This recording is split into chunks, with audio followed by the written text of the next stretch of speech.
드론 공격이 어마어마하게 진행이 되면서 전차나 장갑차, 포병은 물론이고 심지어 병사까지 직접 타격을 하고 있습니다. 이게 지금 전선의 판도에 굉장히 중요한 무기 중 하나가 되어버렸어요. 물리적으로 직접적으로 그냥 드론을 잡아버리면 안 되나요? 그 연구가 되게 활발합니다. 드론이 나타나니까 갑자기 대공룡의 기관포가 다시 각광을 받고 있는데, 야, 비싼 미사일을 어떻게 그 몇억 원짜리 미사일을 몇백만 원짜리 드론한테 쏘냐고. 그러면서 이런 기관포들이 다시 생명을 얻은 거죠.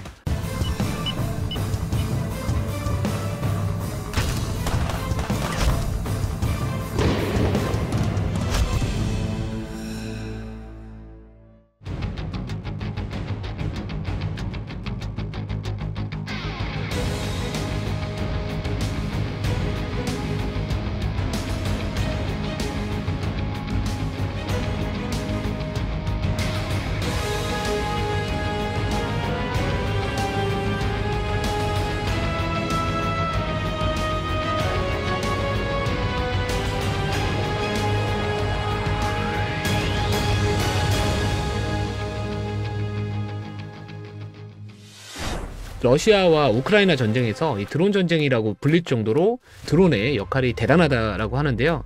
이제는 이스라엘, 이란 전쟁, 태국과 캄보디아의 국경 분쟁에서도 이 드론이 등장을 하고 있다라고 합니다. 자, 실제 전장에서 드론은 어떻게 활용이 되고 있습니까? 초기부터 지금까지 가장 활발하게 사용하는 부분이 감시 정찰입니다.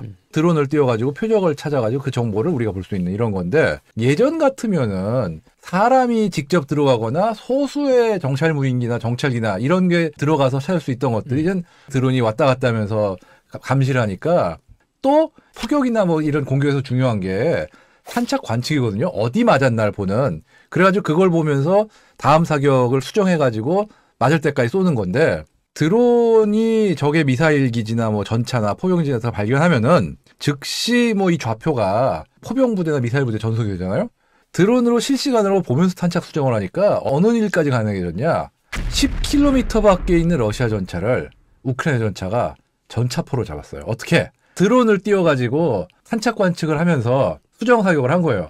그러니까 2발인가 3발 만에 맞췄다고 그러더라고요.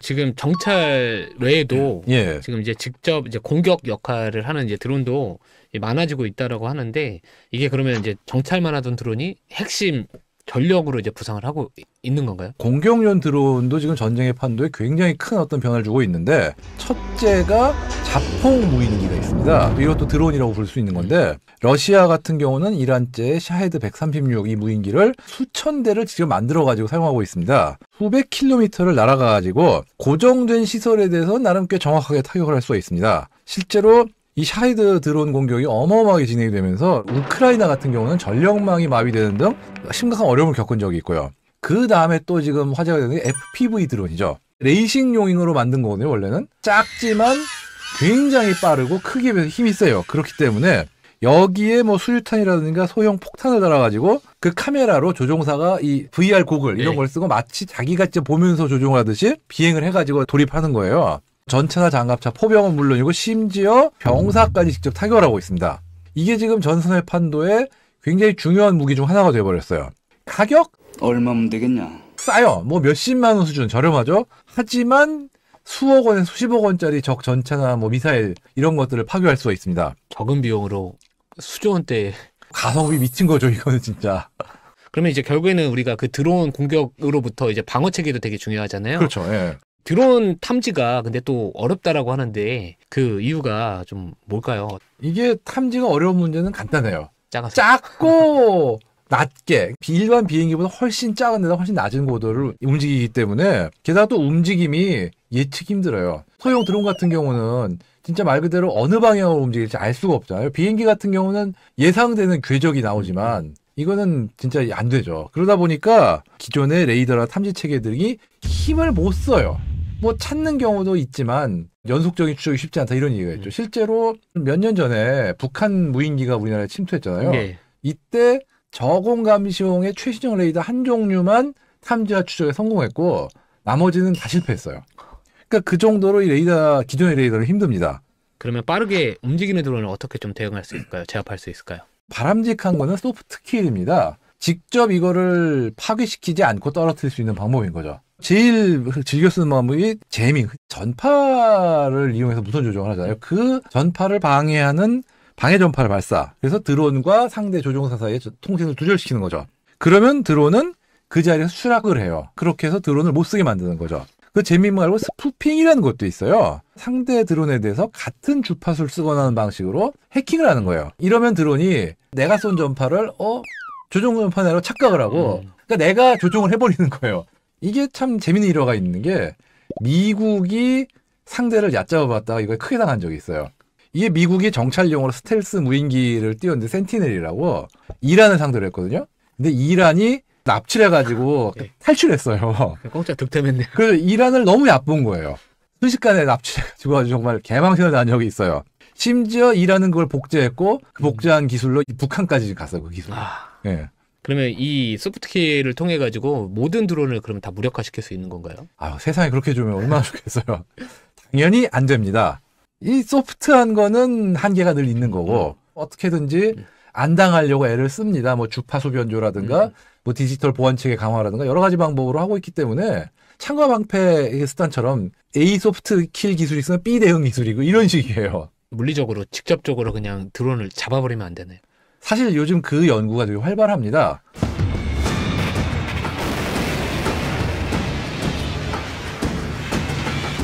레이더라든가 이 EOIR로 정보를 탐자면은 그걸로 데이터를 받아가지고 자동 추적하는 기관포라는 기관총 등이 일부 실용화가 되고 있어요. 재미있는 게 이래가지고 대공용의 기관포가 다시 각광을 받고 있는데 옛날 같은 개념의 대공포는 뭐 이제 큰 쓸모 없는 거 아니냐 이래가지고 점점 도태되는 어떤 그런 느낌이었는데 드론이 나타나니까 갑자기 야 비싼 미사일을 어떻게 그 몇억 원짜리 미사일을 몇백만 원짜리 드론장에 쏘냐고 그러면서 이런 기관포들이 다시 생명을 얻은 거죠. 아니면은 그 왜 터미네이터 영화 보면은 들고 막 쏘는 그 미니 바이크 게틀링 7.62 미니건 이거를 대드론용으로 쓰는 연구도 활발한데 실제로 미군이나 독일군이 지금 시험적으로 지금 테스트 중이에요. 왜냐면 이거 같은 경우는 1초에 50발 정도의 탄을 써요. 하나만 걸려라. 그 탄막을 쏘는 건 엄청난 속도로. 그렇기 때문에 이거를 지금 많이 지금 연구가 되고 있고요. 그러니까 저는 사실 그 드론이 저는 목이라고 생각하거든요. 예, 맞아요, 왜냐면은 소프트킬이나 이거는 홈매트 느낌이고. 정확해요. 예. 파이처 같은 거는 물리적으로 그렇죠. 가해서 때리고 시끄럽고 짜증나고 어디 있는지 모르겠고 정말 똑같아요 지금. 자, 그러면 이제 우리나라 같은 경우에도 이제 드론과 관련된 부분들 분명히 뭐 개발을 하거나 그렇죠. 이미 투입되는 부분들도 없지 않아 있을 것 같은데. 예. 그러면 이제 우리나라의 그 안티 드론 시스템, 이 ADS와 관련된 지금 수준은 어느 정도 수준일까요? 아덱스라든가 이런 행사에도 이미 공개가 됐지만 현대위나 한화 같은 데서 지금 관련 장비들을 한 대 통합한 ADS 패키지를 만들어 가지고 지금 시험 중입니다. 레이더, EOIR, 레이저, RCW에서 무인 총탑까지 다 탑재한 게 있어요. 그야말로 차 한 대만 싣고 딱 출동하면서 원스톱 솔루션이 되는 거죠. 그리고 하드킬러는 몇 종류가 좀 연구가 되고 있는데 지금 가장 주목받는 게 한화 시스템에서 개발한 레이저 무기 천광이 있습니다. 출력에 따라서 이제 적 드론의 카메라를 무력화하는 정도부터 진짜 추락까지 여러 가지를 지금 검토 중이긴 합니다. 지금. 그러면 지금 드론의 그 군사적 무기로서의 중요성이 지금 엄청나게 높아지는 것 같은데 그렇죠. 방위 산업에서 차지할 수 있는 그 중요도에 대해서 한번 종합적으로 한번 말씀해 주시면 좋을 것 같아요. 개인적으로는 안티드론이야말로 드론과 함께 앞으로 크게 성장할 그런 상황일 수밖에 없는 게 지금 또 기술적으로 새로 지금 도전이 되고 있는 게 군집 드론이 앞으로 실용화가 되면 어떻게 되냐 이게 문제예요. 군집 드론이 뭐예요? 한마디로 뭐 수십 수백 대 드론이 벌떼같이 덤벼드는 페스티벌 축제나 이런 데서 뭐 드론이 뭐 몇백 대 떠가지고 막 그림 그리고 그러잖아요. 네, K-pop 데몬 헌터스. 그렇죠.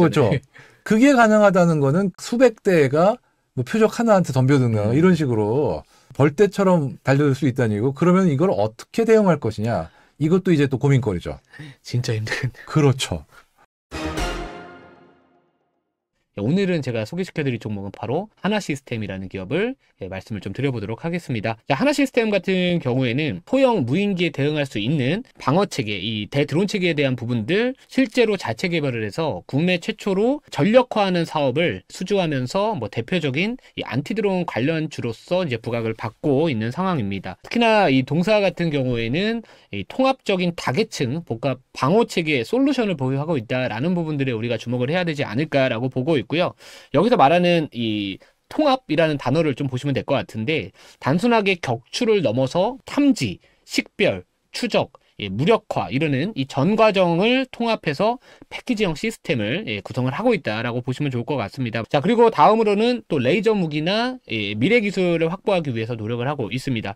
이 모회사 유명한 기업이죠. 바로 하나 에어로스페이스와의 협력을 통해서 이 레이저 대공무기 사업에도 이제 진출을 하고 있고요. 레이저 무기 같은 경우에는 드론과 같은 소형 표적을 저비용으로 정밀하게 파괴할 수 있는 미래형 하드킬 수단으로서 주목받을 수 있지 않을까, 이 포인트를 잡으시면 좋을 것 같아요. 저희가 이야기를 나눴던 내용들을 보면은 결국에는 이 드론을 잡으려면은 너무 비싼 비용을 들여가지고 드론 잡는 것보다는 최대한 저비용을 갖고서 이 드론을 어떻게 보면 타격할 수 있거나 파괴할 수 있는 그런 기술이 필요할 것 같은데, 이 동사 같은 경우에는 이런 부분들, 그러니까 미래형 하드킬 수단으로서 주목을 해야 되지 않을까, 이렇게 보시면 될 것 같습니다. 그래서 이 기술 같은 경우에도 이 안티드론 시장의 핵심 기술로 주목을 받고 있다. 특히나 이제 이 관련해서는 지금 시장성 자체가 상당히 커지고 있다, 확장되고 있다라는 부분들도 주목을 해보시면 좋을 것 같습니다. 이 하나시스템이라는 기업은 이런 분야에서 성과를 내고 있다라는 부분들을 주목을 해보시면은 뭐 이 종목도 마찬가지로 우리가 앞으로 지켜봐야 될 좋은 방산 기업이지 않을까, 이렇게 정리를 해보도록 하겠습니다.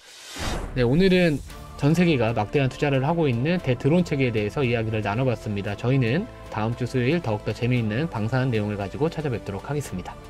감사합니다.